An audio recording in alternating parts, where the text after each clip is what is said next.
ফোনটা নিয়ে এসে আপনাদের দেখাচ্ছি লাউগুলার অবস্থা।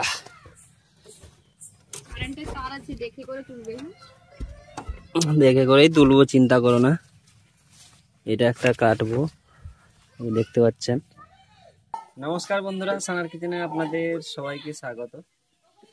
আজকে সানা লাউ চিংড়ি বানাবে, তার জন্য লাউ উপরে হয়েছে ঘরের উপরে। তো এখান থেকে একটা লাউ পেড়ে দিতে হবে। ও বলেছিল আমাকে ও উঠবে, আমি বললাম আমার তো একটা মাত্র বউ, তুমি উঠবে রেসিপির জন্য, থাক আমি আমি আমি কেটেই আনছি। ওইদিকে আছে, ওইদিকে লাউ আছে, ঠিক আছে, আমি যাচ্ছি উপরে। আর আমাদের ওই যে ইনভেস্টারটা একটু ঢালু আছে, ঠিক আছে, ওই জন্য সমস্যা। চলুন লাউটা কেটে আনি। ক্রিস, ক্রিস, আমি ক্রিস। তুমি কি? ক্রিস। ক্রিস লাভ মেরে বেড়ে উঠে গেলাম। আচ্ছা আচ্ছা, বেশ দেখতে। ওইখানটাই 4 থেকে 5 পিস লাউ আছে। তুমি আমার লাউ বেরাও। আমি উঠলে তখন কেটে আনতাম। বাহ বাহ, ও মা, এখান থেকে বোঝা যাচ্ছিল না লাউটা এত বড় হয়েছে। দাও আমাকে ফোনটা দাও, আমি দেখাচ্ছি।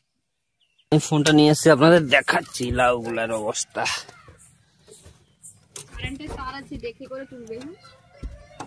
দেখে করেই তুলবো, চিন্তা করো না। এটা একটা কাটবো, দেখতে পাচ্ছেন, এটা একটা কাটবো।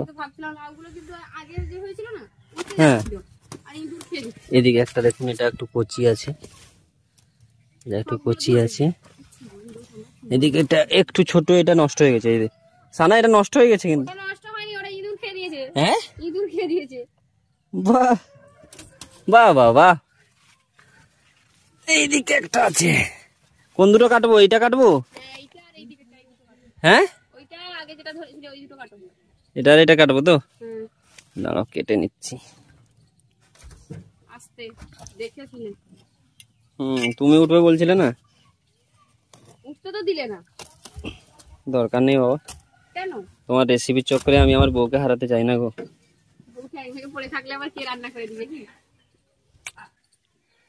এই যে একটা কেটে দিলাম, এখানেই থাক। এটা আরেকটা উঠে পারবো তো? এটাই কাটছি। হ্যাঁ,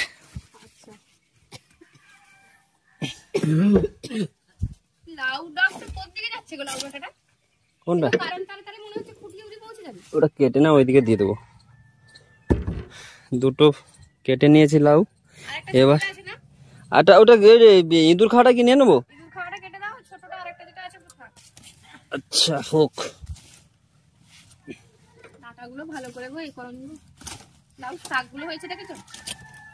পাতাগুলো পারবো কি? পাতাগুলো কাটবো, কচি কচি পাতা কিন্তু। এটা ইঁদুরে খেয়ে নিয়েছে। এই নাও ফোনটা নাও, আমি যাচ্ছি। লাউ কেটে নিয়ে চলে এসেছি।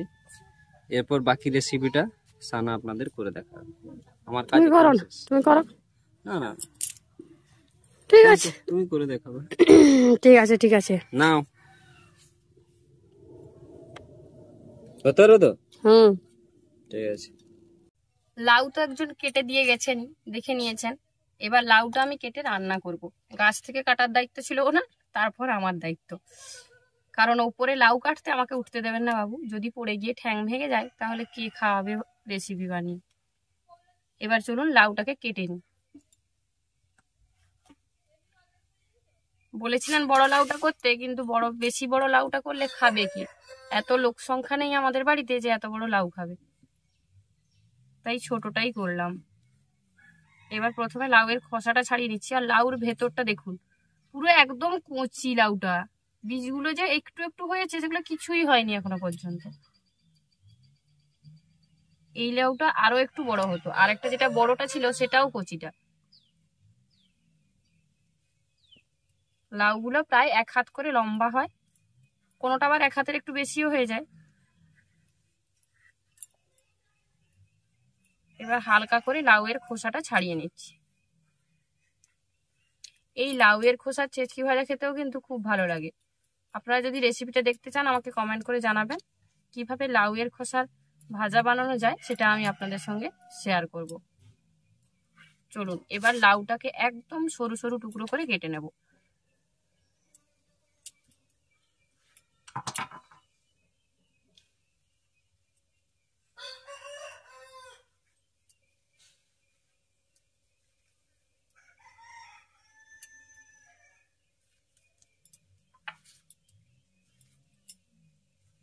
দেখুন একদম সরু টুকরো করে কাটছি, বেশি বড় টুকরো করে কিন্তু কাটিনি। দেখেই হয়তো বুঝতে পারছেন কতটা সরু টুকরো করে কাটছি। বেশি বড় বড় টুকরো করে কাটলে লাউ সেদ্ধ হতে সময় লাগবে, তাই একটু ছোট টুকরো করেই কেটে নিতে হবে যাতে পুরো লাউটাই একসঙ্গে সেদ্ধ হয়। কোনোটা বড় বা কোনোটা ছোট কাটবেন না, সেক্ষেত্রে কি হবে, একটা পিস সেদ্ধ হয়ে যাবে আর একটা ভালোভাবে সেদ্ধ হবে না। তাই সমান মাপের ছোট টুকরো করে লাউটাকে কেটে নিতে হবে।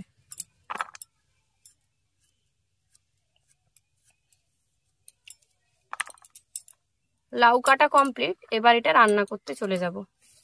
প্রথমেই রান্নার জন্য আমি চিংড়ি মাছটা ভেজে নেব। তার জন্য উনুনে একটা কড়াই গরম করে তার মধ্যে দিয়ে দিচ্ছি সর্ষের তেল। এবার এখানে আমি নিয়েছি চিংড়ি মাছ। এই চিংড়ি মাছটাকে লবণ আর হলুদ দিয়ে ভেজে নেব।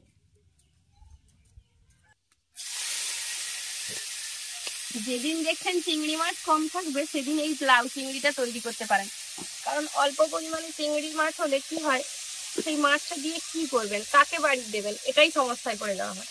তখন লাউ চিংড়ি বানিয়ে ফেলি, সবার দেখবেন পছন্দও হলো আর চিংড়ি মাছটা সদ্ব্যবহারও হয়ে গেল। চিংড়ি মাছ কিন্তু প্রথমে ভেজে নিতে হবে। প্রথমে ভেজে নেওয়ার সবচেয়ে বড় কারণ হচ্ছে যেই তেলের মধ্যে চিংড়ি মাছ ভাজা হবে ওই তেলের মধ্যেই কিন্তু ফোড়ন দিয়ে লাউ তুলবো। তাই প্রথমে যদি চিংড়ি মাছটা ভেজে নিই, তেলের মধ্যে যে চিংড়ি মাছের একটা ঘ্রাণ আসবে তাতেই কিন্তু লাউ চিংড়ির টেস্ট আরো বেড়ে যাবে। বাপি বাজার থেকে অল্প পরিমাণে চিংড়ি মাছ এনেছিলেন, সেই চিংড়ি মাছটা দিয়েই আজকে লাউ চিংড়ি বানাচ্ছি। চিংড়ি মাছগুলো ভেজে নিয়েছি। চিংড়ি মাছ কিন্তু বেশি ভাজার কোনো দরকার নেই, 1 থেকে 1.5 মিনিট মাছটা ভেজে নিলেই চলবে। এবার ভালো করে এক সাইড করে চিংড়ি মাছটাকে তুলে নিলাম যাতে তেলটা কড়াইয়ের মধ্যে থেকে যায় আর মাছটাকে তুলে নিতে পারি। এবার আর কি ওই তেলের মধ্যেই ফোড়নে দিয়ে দেব তেজপাতা, গোটা জিরে আর গোটা গরম মশলা। গোটা গরম মশলার মধ্যে আছে ছোট এলাচ, দারচিনি আর লং।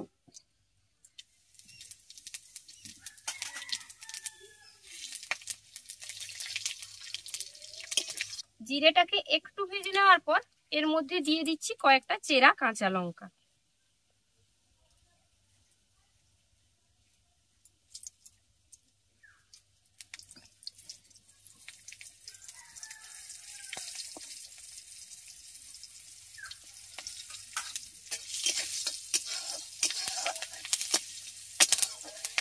কাঁচা লঙ্কাটা দেওয়ার পর তেলের মধ্যে দিয়ে দিচ্ছি হলুদের গুঁড়ো। হলুদের গুঁড়োটা দেওয়ার পরই আমি দিয়ে দেব আদা বাটা। আগে হলুদ গুঁড়োটা দিলাম কারণ আদা বাটাটা তেলের মধ্যে দিলে প্রচুর পরিমাণে তেল ছিটাবে, তার জন্য হলুদের গুঁড়োটা দিয়ে দিলাম। এবার হালকা করে আদা বাটাটাকে একটু তেলে ভেজে নেব। বেশিক্ষণ ভাজার কোনো দরকার নেই, হালকা করে একটু ভেজে নিলেই হবে।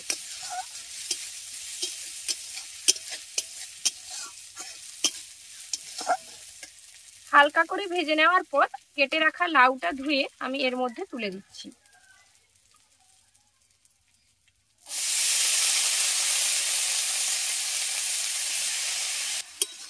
লাউটা দেওয়ার পর যে জিনিসটা বেশি খেয়াল করে দিতে হবে ওটা হলো লবণ।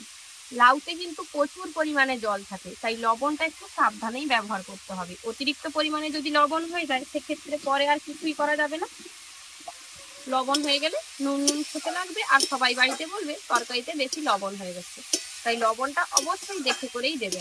লাউ, ঝিঙে, কুমড়ো এইসব সবজি প্রচুর পরিমাণে জল থাকে। জলটা যখন বেরিয়ে গিয়ে সবজিটা অনেকটা পরিমাণে কমে যায় তখন লবণটা অনেক সময় বেশি হয়ে যায়, তাই লবণটা একটু বুঝেই ব্যবহার করবে। এবার এটা ঢাকা দিয়ে ভালোভাবে সেদ্ধ করে নেব। ঢাকা দিয়ে সেদ্ধ হতে থাক, ততক্ষণে আপনারা দেখে আসুন কেউ লাউ দিয়ে ছবি তুলতে গেলে কিভাবে পোজ দেয় আর কিভাবে পোজ দিয়ে লাউ তুলে। লাউ নিয়ে ছবি তুলেছি, শুধু কিসের জন্য না থাম্বনেলে দেবো, কিন্তু ও যেভাবে পোজ দিয়ে ছবি তুলেছে সেটা আপনারা দেখলেই বুঝতে পারবেন।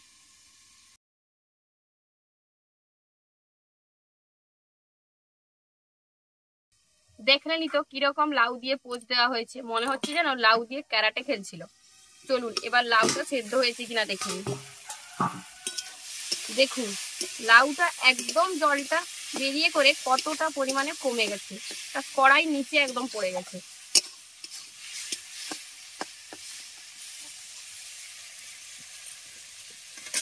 এবারে আমি এর মধ্যে আগে থেকে যে ভেজে রেখেছিলাম চিংড়ি মাছটা সেটা দিয়ে দেব। এবার চিংড়ি মাছটা দিয়ে ভালো করে লাউয়ের সঙ্গে আরো 2 মিনিট এটাকে একটু ভেজে নেব, যাতে জলটা খুব ভালোভাবে শুকিয়ে যায়। আর সেই সাথেই আমি এর মধ্যে এখন দিয়ে দিচ্ছি চিনি। সামান্য একটু পরিমাণে চিনি ব্যবহার করলে এই লাউ চিংড়িটা খেতে খুব ভালো লাগে।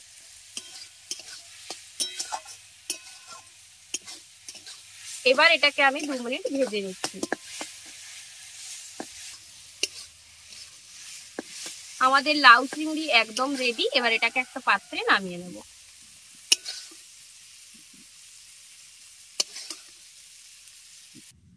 তৈরি হয়ে গেল দুর্দান্ত স্বাদের লাউ চিংড়ি। অল্প চিংড়ি মাছ দিয়ে খুব সহজেই বানিয়ে ফেলা যায় এই রেসিপিটি। খেতেও দারুণ স্বাদ আর বানানো খুবই সহজ। আমাদের আজকের এই রেসিপিটা কেমন লাগলো অবশ্যই কমেন্ট করে জানাবেন। ভালো লাগলে বরাবরের মতো ভিডিওটিতে একটি লাইক করে আপনার ফ্রেন্ডস এবং ফ্যামিলির সঙ্গে ভিডিওটা শেয়ার করার অনুরোধ রইল।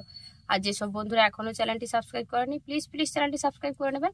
সেই সাথে ফেসবুক পেজে যারা দেখছেন ফেসবুক পেজটি অবশ্যই ফলো করে নেবেন। আর বেল আইকনটি অবশ্যই ক্লিক করে রাখবেন পরবর্তী ভিডিও নোটিফিকেশন সবার আগে পাওয়ার জন্য। আজ তবে এই পর্যন্তই, আবার দেখা হবে অন্য কোনো রেসিপি নিয়ে। ভালো থাকবেন, সুস্থ থাকবেন। আর যেসব বন্ধুরা এত সুন্দর সুন্দর আমাদেরকে কমেন্ট করে উৎসাহিত করছেন তাদেরকে জানাচ্ছি অসংখ্য ধন্যবাদ, কারণ আপনাদের এত সুন্দর সুন্দর কমেন্টই আমাদেরকে অনেকটা উৎসাহিত করে নতুন ভিডিও তৈরি করার জন্য। আজ তবে এই পর্যন্তই, আবার দেখা হবে অন্য কোনো রেসিপি নিয়ে। ভালো থাকবেন, সুস্থ থাকবেন, টাটা।